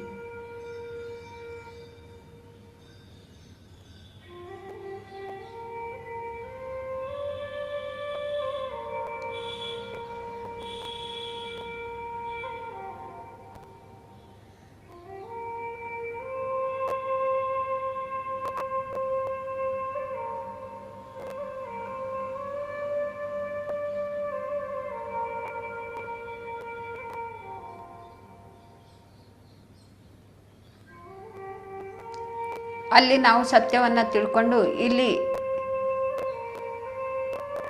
ಸತ್ಯದಿಂದ, ಧರ್ಮದಿಂದ, ಅಹಿಂಸದಿಂದ ನಾವು ಜೀವಿಸ್ತಾ ಇರ್ತೀವಿ. ಯಾರಿಗೂ ಕೂಡ ನಾವು ತೊಂದರೆ ಕೊಡಬಾರ್ದು, ಎಲ್ಲರಲ್ಲಿನೂ ಕೂಡ ಭಗವಂತ ಇದ್ದಾನೆ ಅಂಥೇಳಿ.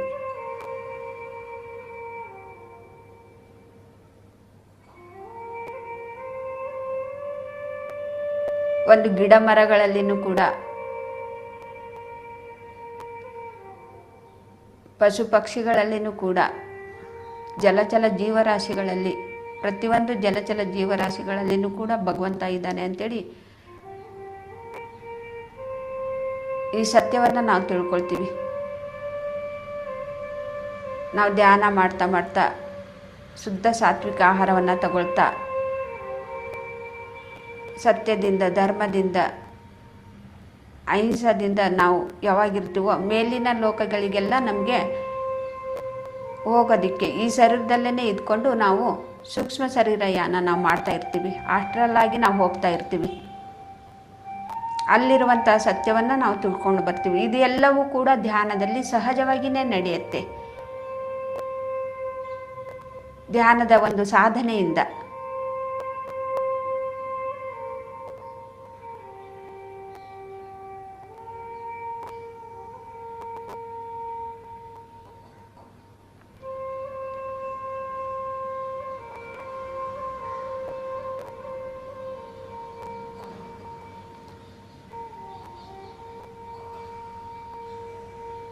ನಾವು ಶುದ್ಧ ಸಾತ್ವಿಕ ಆಹಾರವನ್ನು ಒಂದು ಹಣ್ಣಾಗಲಿ ತರಕಾರಿ ಆಗಲಿ ಕೈಯಲ್ಲಿ ಹಿಡ್ಕೊಂಡು ನಮ್ಮ ಯೋಚನೆಗಳನ್ನು, ಕೆಟ್ಟ ಯೋಚನೆಗಳನ್ನು ಅದನ್ನು ಮಾಡ್ತಾ ಆ ಹಣ್ಣನ್ನು ನಾವು ಕೈಯಲ್ಲಿ ಹಿಡ್ಕೊಂಡ್ರೆ ಅದು ಸಾತ್ವಿಕ ಆಹಾರ ಅಲ್ಲ ಫ್ರೆಂಡ್ಸ್. ನಾವು ಎಂತಹ ಯೋಚನೆಗಳನ್ನು ಮಾಡಿಕೊಂಡು ಆ ತರಕಾರಿ, ಆ ಹಣ್ಣನ್ನು ನಾವು ಕಟ್ ಮಾಡ್ತಾ ಇದ್ದೀವಿ, ಆ ಗುಣಗಳನ್ನು ಅದರಲ್ಲಿ ತುಂಬ್ಕೊಂಡ್ಬಿಡತ್ತೆ.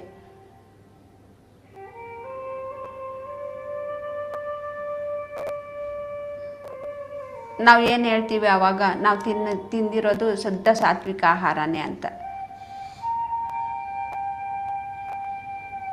ಅದಕ್ಕೆ ಪತ್ರಿಸರು ಯಾವಾಗಲೂ ಕೂಡ ನಾವು ಮಾಡುವಂಥವರು ಶುದ್ಧ ಒಂದು ಸಸ್ಯಾಹಾರಿನೇ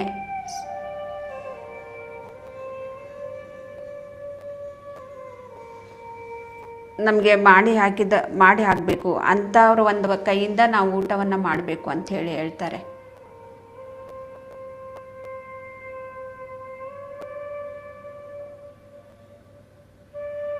ಮತ್ತು ಅವರು ಯೋಚನೆಗಳು ಕೂಡ ಸಾತ್ವಿಕವಾಗಿರಬೇಕು, ಶುದ್ಧ ಸಾತ್ವಿಕ, ನಿರ್ಗುಣರಾಗಿರ್ಬೇಕಂತೆ. ನೋಡಿದ್ರ ಫ್ರೆಂಡ್ಸ್, ನಾವು ತಿನ್ನುವಂಥ ಆಹಾರದಲ್ಲಿನೂ ಕೂಡ ಎಷ್ಟೊಂದು ಬದಲಾವಣೆ ಆಗುತ್ತೆ ನಮಗೆ.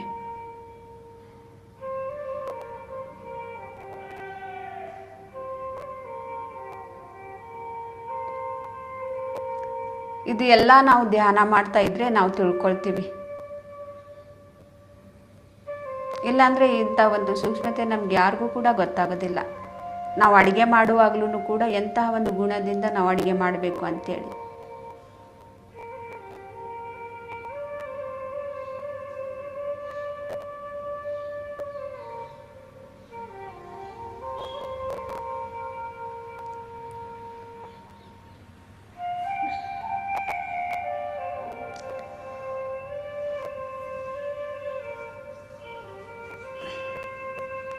ನಾನು ತರಕಾರಿ ಕಟ್ ಮಾಡುವಾಗಲಿ ಅಡುಗೆ ಮಾಡುವಾಗಲಿ ನಾನು ತರಕಾರಿಗಳ ಜೊತೆಗೆ ನಾನು ಮಾತಾಡ್ತಾ ಅದನ್ನು ನಾನು ಕಟ್ ಮಾಡ್ತಾ ಇರ್ತೀನಿ. ಒಂದು ಸತಿ ಯಾಕೆ ನಮ್ಮ ಒಂದು ಜೀವ ಉಳಿಸೋದಕ್ಕೆ ಒಂದು ಜೀವವನ್ನು, ನಮ್ಮ ಜೀವ ಉಳಿಸೋದಕ್ಕೋಸ್ಕರ ನೀವು ಯಾಕೆ ಜನ್ಮ ತಗೊಂಡಿದ್ದೀರಾ ಅಂತ ನಾನು ಕೇಳಿದಾಗ ಆ ಒಂದು ತರಕಾರಿದಿಂದ ಬಂದಂಥ ನನಗೆ ಆನ್ಸರ್ ಏನಂದರೆ, ಖನಿಜದಿಂದ ನಾವು ಈಗೇನೆ ಬಂದಿರೋದು. ಖನಿಜದಿಂದ ನಾವು ಜಾಗವನ್ನು ಕೊಡ್ತೀವಿ. ಖನಿಜ ಒಂದು ಜನ್ಮವನ್ನು ತಗೊಂಡಾಗ ನಾವು ಎಷ್ಟೋ ಸಹಾಯ ಮಾಡ್ತಾನೆ ಬಂದಿದ್ದೀವಿ. ಒಂದು ವೃಕ್ಷದಲ್ಲಿನೂ ಕೂಡ ನಮ್ಮಿಂದ ನಾವು ಎಷ್ಟೋ ಸಹಾಯ ಆಗಿದೆ. ಇವಾಗ ಹಣ್ಣುಗಳನ್ನು ನಾನು ಏನೋ ಒಂದು ತಿನ್ನೋ ಪದಾರ್ಥದಿಂದ ನಾವು ನಿಮ್ಮವರೆಗೂ ಬಂದಿದ್ದೀವಿ ಅಂದರೆ ನಿಮ್ಮ ಒಳಗಡೆ ಆಳದಲ್ಲಿ ನಾವು ಪ್ರವೇಶ ಆಗ್ತೀವಿ.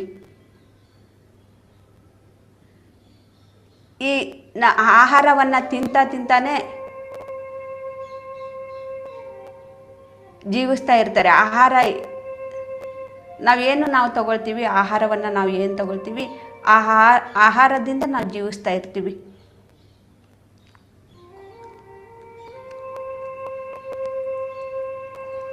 ಅಂಥ ಒಂದು ಆಹಾರ ಕೂಡ ನಮ್ಮ ಒಳಗಡೆ ಹೋಗಿ ಅಂತಹ ಒಂದು ಶುದ್ಧ ಸಾತ್ವಿಕ ಆಹಾರ ನಮಗೆ ನಿರ್ಗುಣಕ್ಕೆ ನಮಗೆ ತಲುಪಿಸುತ್ತೆ ಅಂತೆ. ನೋಡಿದ್ರ ಫ್ರೆಂಡ್ಸ್, ಒಂದು ತರಕಾರಿಯಿಂದನೂ ಕೂಡ ನನಗೆ ಆನ್ಸರ್ ಸಿಗತ್ತೆ, ಒಂದು ಹಣ್ಣುಗಳಿಂದ ನನಗೆ ಆನ್ಸರ್ ಸಿಗತ್ತೆ. ಅದ್ರ ಜೊತೆಗೆ ಮಾತಾಡ್ತಾ ಮತ್ತು ನಾವು ಅದಕ್ಕೆ ಏನು ಮಾಡ್ತೀವಿ ಅಂತ ಒಂದು ತರಕಾರಿಗೆ, ಅಂಥ ಒಂದು ಹಣ್ಣುಗಳಿಗೆ ನಮ್ಮ ಮನೆಯವರೆಗೂ ಬಂದಿದೆ. ನಾವು ಯಾವ ದೃಷ್ಟಿಯಿಂದ ಅದಕ್ಕೆ ನಾವು ನೋಡ್ತಾ ಇದ್ದೀವಿ.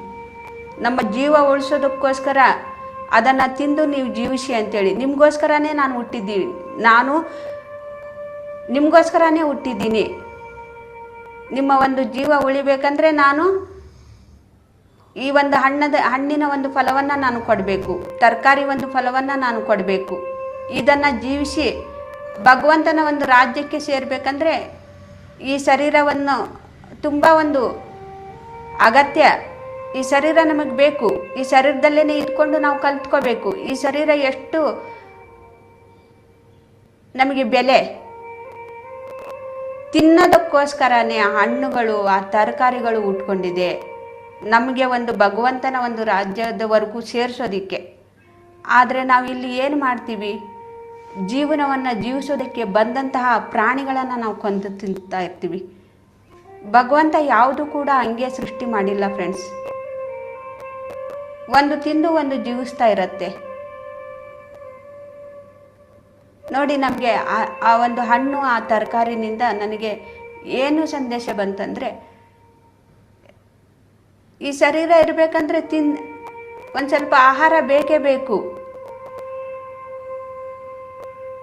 ಈ ಶರೀರ ಜೀವಿಸೋದಿಕ್ಕೆ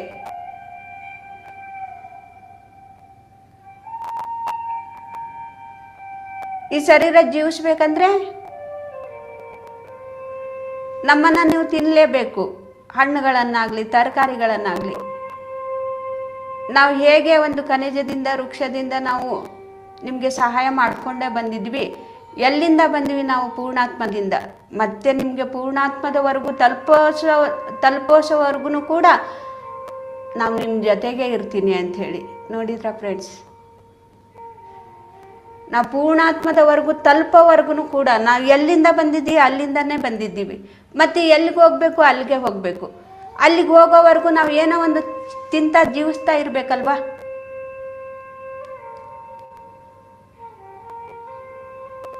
ಅಲ್ಲಿವರೆಗೂ ತಲುಪಿದ ಮೇಲೆ ಆಯಿತು, ನಮಗೆ ಯಾವ ಆಹಾರದ ಅವಶ್ಯಕತೆಯೂ ಇಲ್ಲ. ಕೇವಲ ಒಂದು ವಿಶ್ವ ಪ್ರಾಣ ಶಕ್ತಿಯಿಂದನೇ ನಾವು ಜೀವಿಸ್ತಾ ಇರ್ತೀವಿ. ನೋಡಿದ್ರ ಫ್ರೆಂಡ್ಸ್, ನಮ್ಮ ಒಂದು ಪೂರ್ಣಾತ್ಮ ಎಷ್ಟೊಂದು ನಮಗೆ ಅನುಕೂಲ ಮಾಡಿಕೊಟ್ಟಿದೆ. ಎಲ್ಲವನ್ನೂ ಕೂಡ ನಾವು ಸಂಭ್ರಮ ಪಡಿಬೇಕು ಅಂತೇಳಿ.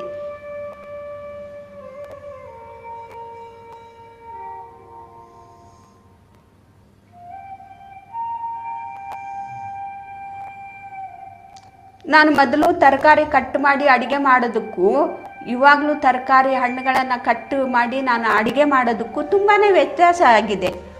ಎಷ್ಟು ತರಕಾರಿಗಳನ್ನು ಕೈಯಲ್ಲಿ ಹಿಡ್ಕೊಂಡ್ರೆ ನೋಡಿ, ರಾಘೇಂದ್ರ ಸ್ವಾಮಿಗೆ ಮಾಂಸದ ಒಂದು ತಟ್ಟೆಯಲ್ಲಿ ಮಾಂಸವನ್ನು ಇಟ್ಕೊಂಡು ಒಂದು ವಸ್ತ್ರವನ್ನು ಅದಕ್ಕೆ ಮುಚ್ಚಿ ತಗೊಳ್ಳಿ ನಿಮ್ಮ ಆಹಾರ ಅಂಥೇಳಿ, ಈ ರೀತಿ ಅವರಿಗೆ ಪರೀಕ್ಷೆ ಮಾಡಬೇಕು ಅಂಥೇಳಿ ಆಹಾರ ತಗೊಳ್ಳಿ ಅಂಥೇಳಿ ಆ ಮಾಂಸದ ತಟ್ಟೆಯನ್ನು ವಸ್ತ್ರವನ್ನು ಮುಚ್ಚಿ ಕೊಟ್ಟಾಗ ಅವ್ರ ಕೈಯಲ್ಲಿ ಹೋಗಿ ಆ ಮಾಂಸದ ಇರುವಂಥ ತಟ್ಟೆಯಲ್ಲಿ ಹಣ್ಣುಗಳು ಆಗಿತ್ತಂತೆ, ಫಲಗಳು ಅದರಲ್ಲಿ ಇತ್ತಂತೆ. ನೋಡಿ, ನಾವು ಕೈಯಲ್ಲಿ ನಾವು ಏನು ಇಟ್ಕೊಳ್ತೀವೋ, ನಾವು ಎಷ್ಟೋ ಒಂದು ಎಲ್ಲೆಲ್ಲಿಂತ್ರನೋ ಯಾರ್ಯಾರ ಕೈಗಳಿಂದನೇ ಅದು ನಮ್ಮ ಕೈಯಲ್ಲಿ ಬಂದಿರುತ್ತೆ. ಯಾರೋ ಎಷ್ಟೋ ಯೋಚನೆಗಳನ್ನು ಮಾಡ್ತಾ ಇರುವಂಥ ನೆಗೆಟಿವ್ ಯೋಚನೆಗಳನ್ನು, ಕೆಟ್ಟ ಯೋಚನೆಗಳನ್ನು ಮಾಡಿರುವಂಥ ಕೈಗಳಿಂದ ನಮಗೆ ಅದು ಬಂದಿರುತ್ತೆ. ಅಂಥವ್ರ ಕೈಯಿಂದ ನಮಗೆ ಬಂದ ಮೇಲೆ ನಾವು ಒಂದು ಕೆಟ್ಟ ಯೋಚನೆಗಳನ್ನು ಮಾಡ್ತಾ ಅಡುಗೆ ಮಾಡಿದರೆ ಏನಾಗತ್ತೆ? ಅದು ಸಾತ್ವಿಕ ಆಹಾರ ಆಗೋದಿಲ್ಲ. ಮತ್ತು ಅಂತಹ ಒಂದು ಕೈಗಳಿಂದ ಅಡುಗೆ ತಿನ್ನೋರು ಏನಾಗ್ತಾರೆ? ಅದೇ ಗುಣದಿಂದನೇ ತುಂಬಿಕೊಂಡಿರ್ತಾರೆ.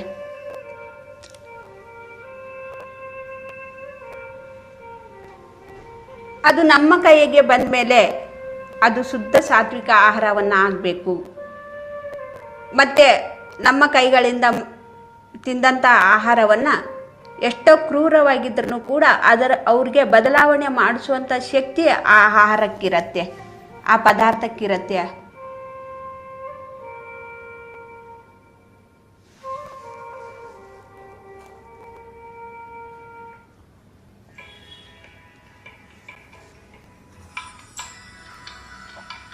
ಕೇವಲ 10 ಸೆಕೆಂಡುಗಳು ಮಾತ್ರ ಸಹಜವಾಗಿ ನಡೆಯುತ್ತಿರುವ ಉಸಿರಾಟವನ್ನು ಗಮನಿಸೋಣ ಫ್ರೆಂಡ್ಸ್. ಕೇವಲ 10 second.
South Bengaluru is one of the most preferred residential hotspots in Bengaluru due to the abundant green.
ಯಾತಕ್ಕಿರತ್ತೆ?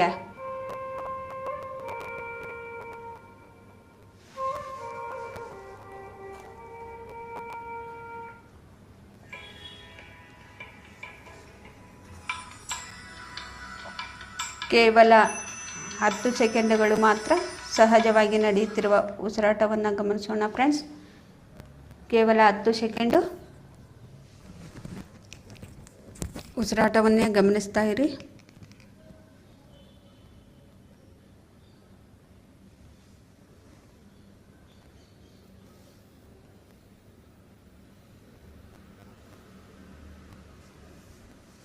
ಮಧ್ಯದಲ್ಲಿ ಯಾರೂ ಕೂಡ ಕಣ್ಣು ಬಿಡಬೇಡಿ. ಓಕೆ ಫ್ರೆಂಡ್ಸ್, ನಿಮ್ಮ 2 ಕೈಗಳನ್ನು ಬಿಡಿಸ್ಕೊಂಡು ಕಣ್ಣಿನ ಮೇಲೆ ಇಟ್ಕೊಳ್ಳಿ. 5 ಸೆಕೆಂಡ್. 5 4 3 2 1 0. ನಿಮ್ಮ ಕೈಗಳನ್ನೇ ನೋಡ್ತಾ ಕಣ್ಣು ಬಿಡಿ. ಈ ಧ್ಯಾನವನ್ನು ತಿಳಿಸ್ಕೊಟ್ಟಂತಹ ಗುರುಜಿ ಬ್ರಹ್ಮಶ್ರೀ ಪಿತಾಮಹ ಪತ್ರಿಜಿ ಅವರಿಗೆ ನಾವು ಧನ್ಯವಾದಗಳನ್ನು ತಿಳಿಸೋಣ ಚಪ್ಪಾಳೆ ಮುಖಾಂತರ. ಮಾತಾ ಸ್ವರ್ಣಮಾಲಾ ಪತ್ರಿಜಿ ಅವರಿಗೂ, ನಾವು ತಿನ್ನುವಂಥ ಆಹಾರ, ಹಣ್ಣು ತರಕಾರಿಗಳಿಗೂ ಕೂಡ ನಾವು ಖನಿಜ ಸಂಪತ್ತಿಗೆ, ವೃಕ್ಷ ಸಂಪತ್ತಿಗೆ, ಪ್ರಾಣಿ ಸಂಪತ್ತಿಗೂ ಕೂಡ ನಾವು ಧನ್ಯವಾದಗಳನ್ನು ತಿಳಿಸೋಣ. ಅದನ್ನು ನಾವು ತಿಂದು ನಾವು ಜೀವಿಸ್ತಾ ಇದ್ದೀವಿ. ಅದಕ್ಕೆ ಕೃತಜ್ಞತೆ ಭಾವದಿಂದ ನಾವು ಧನ್ಯವಾದಗಳನ್ನು ತಿಳಿಸೋಣ. ಇಲ್ಲಿ ಬಂದಂತಹ ಎಲ್ಲ ಆತ್ಮಬಂಧುಗಳಿಗೂ ಕೂಡ ನಾನು ಧನ್ಯವಾದಗಳನ್ನು ತಿಳಿಸ್ತಾ ಇವತ್ತಿನ ಕ್ಲಾಸ್ ಮುಗಿಸ್ತಾ ಇದ್ದೀನಿ ಫ್ರೆಂಡ್ಸ್. Thank you masters. ನಾವು ಇವತ್ತಿನ ಧ್ಯಾನ ತುಂಬಾ ಚೆನ್ನಾಗಿತ್ತು. ನಮ್ಮ ಧ್ಯಾನದಿಂದ ಹೇಗೆ ನಾವು ಆರೋಗ್ಯವಂತವಾದ ಜೀವನವನ್ನ, ಸ್ವಾಸ್ಥ್ಯವಾದ ಜೀವನವನ್ನ ಹೇಗೆ ಪಡ್ಕೋಬೇಕು ಅನ್ನೋದನ್ನ ನಾವು ಕಲ್ತ್ಕೊಂಡಿದೀವಿ. ಹಾಗೆ ಆತ್ಮಜ್ಞಾನವನ್ನ ತಿಳ್ಕೊಂತ ದುಃಖ ರಾಹಿತ್ಯವಾದ ಜೀವನವನ್ನ ನಾವು ಹೇಗೆ ಧ್ಯಾನದಿಂದ ನಾವು ತಿಳ್ಕೊಬಹುದು ಅನ್ನೋದನ್ನ ಕೂಡ ಕಲ್ತ್ಕೊಂಡಿದೀವಿ. ಹಾಗೆ ಒಂದು ಹಣ್ಣು ತರಕಾರಿಯಿಂದ ಕೂಡ ನಾವು ಹೇಗೆ ನಮ್ಮ ಜೀವನದಲ್ಲಿ ಪ್ರತಿಯೊಂದು ಒಂದು ಹಣ್ಣು ತರಕಾರಿಗಳಿಂದ ಕೂಡ ನಮಗೆ ಒಂದು ಜ್ಞಾನ ಸಿಗತ್ತೆ ಅನ್ನೋದನ್ನ ತುಂಬಾ ಅದ್ಭುತವಾಗಿ ಇವತ್ತು ಮೇಡಮ್ ಹೇಳಿದ್ದಾರೆ. ಥ್ಯಾಂಕ್ ಯು ಮೇಡಮ್, ನೀವು ಕೊಟ್ಟಿರುವಂತಹ ಎಲ್ಲ ನಾಲೆಜ್ಗೆ ಥ್ಯಾಂಕ್ ಯು. ತುಂಬಾ ಚೆನ್ನಾಗಿತ್ತು ಇವತ್ತಿನ ಮೆಸೇಜ್. Thank you madam. ಪ್ರತಿಯೊಂದ್ರಲ್ಲೂ ನಮ್ಗೆ ಒಂದೊಂದು ಮೆಸೇಜ್ ಸಿಗತ್ತೆ ಅನ್ನೋದು ತುಂಬಾ ಚೆನ್ನಾಗಿ ಅರ್ಥ ಆಯ್ತು. Thank you. ಓಕೆ ಮಾಸ್ಟರ್ಸ್, ಹೀಗೆ ತುಂಬಾ ಅದ್ಭುತವಾದ ಮೆಸೇಜ್ಗಳು ಈ 108 ದಿನಾನೂ ಇರತ್ತೆ. ನಿಧಾನವಾಗಿ ನೀವು ಇದ್ರಲ್ಲಿ ಕುತ್ಕೊಂಡಾಗ ಧ್ಯಾನದಲ್ಲಿ ಸಂಪೂರ್ಣವಾಗಿ ಹೋಗ್ಬಿಟ್ಟಿದ್ರೆ ನಿಧಾನವಾಗಿ ಮತ್ತೆ ಇದು ರೆಕಾರ್ಡಿಂಗ್ ಸಿಗತ್ತೆ ಯೂಟ್ಯೂಬ್ ಅಲ್ಲಿ. PMC SSK ಅಂತ ಹೊಡೆದ್ರೆ ಯೂಟ್ಯೂಬ್ ನಲ್ಲಿ ಇದು ಸಿಗತ್ತೆ ಮಾಸ್ಟರ್ಸ್. ಇನ್ನೊಮ್ಮೆ ಕೇಳಿ. ಮೆಸೇಜಸ್ ಅಂತೂ ಒಂದಿನಕ್ಕಿಂತ ಇನ್ನೊಂದಿನ ತುಂಬಾ ಅದ್ಭುತವಾಗಿದೆ. ಜೀವನದಲ್ಲಿ ಕಲಿಯೋದು ತುಂಬಾ ಇದೆ. ದಯವಿಟ್ಟು ಇನ್ನೊಮ್ಮೆ ಕೇಳಿ. ಹಾಗೆ ನಿಮ್ಮ ಫ್ರೆಂಡ್ಸಿಗೆ, ಫ್ಯಾಮಿಲಿನಲ್ಲಿ ಶೇರ್ ಮಾಡಿ. ಹೆಚ್ಚು ಹೆಚ್ಚು ಜನರನ್ನ ಧ್ಯಾನಕ್ಕೆ ಇನ್ವೈಟ್ ಮಾಡಿ, ಧ್ಯಾನಕ್ಕೆ ಸೇರಿಸಿ ಅಂತ ಕೇಳ್ತಾ ಇದೀನಿ. ಈ ದಿನ ಜಾಯ್ನ್ ಆಗಿರೋಂತಹ ಎಲ್ಲ ಮಾಸ್ಟರ್ಸ್ಗೂ ತುಂಬಾ ಹೃದಯದಿಂದ ಧನ್ಯವಾದಗಳನ್ನ ಹೇಳ್ತಾ ಇದ್ದೀನಿ ಮಾಸ್ಟರ್ಸ್. ಮತ್ತೆ ನಾಳೆ ಬೆಳಗ್ಗೆ 5 ಗಂಟೆಗೆ ಸಿಗೋಣ. Thank you masters. Thank you ma'am.